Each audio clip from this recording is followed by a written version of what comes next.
दर्शन शास्त्रों में यदि देखें तो संक्षिप्त में आपको बता दें, दर्शन शास्त्र का प्रयोजन क्या है।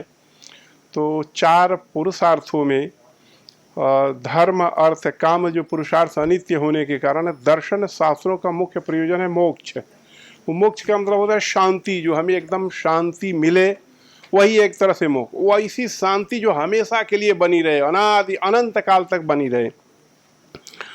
अभी जो शैव दर्शन जो है, शैव दर्शन के 4 भेद स्वीकार किए जाते हैं।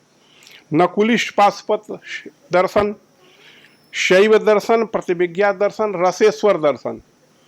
तो नकुलिश पाशुपत दर्शन, शैव दर्शन राजस्थान और दक्षिण भारत में प्रसिद्ध था पहले। प्रत्यभिज्ञा दर्शन जम्मू कश्मीर शैव दर्शन के नाम से विख्यात था। एक और दर्शन रसेश्वर दर्शन।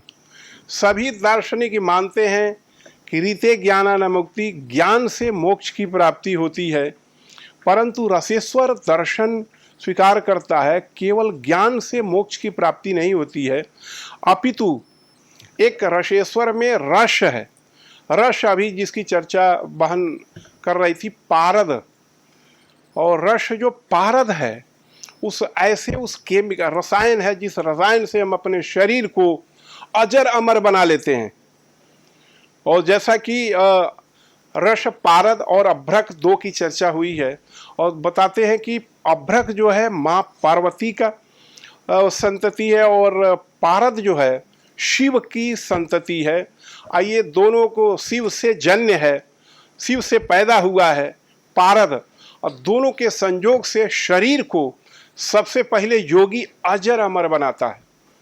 अन्य के मत में है कि 2 तरह की मुक्ति मानी गई है, जीवन मुक्ति, विदेह मुक्ति।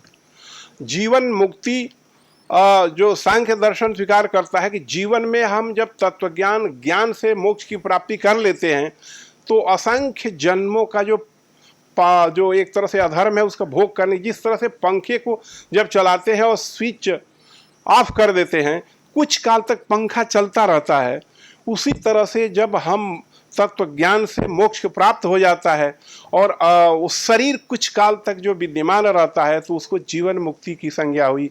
शरीर का जब शरीर नष्ट हो गया तो विदेह मुक्ति की चर्चा आती है। परंतु रसेश्वर दर्शन का अभिमत है, वो दार्शनिक ये कहते कि नहीं, पारद और अभ्रक जो रस है, एक रसायन जो है पारद और अभ्रक, ये दोनों के संयोग से इस शरीर को हम योगी जो है अमर बना लेता है। अमर बनाने के बाद जब उसको तत्व ज्ञान होता है तब उसके बाद मोक्ष की प्राप्ति होती है।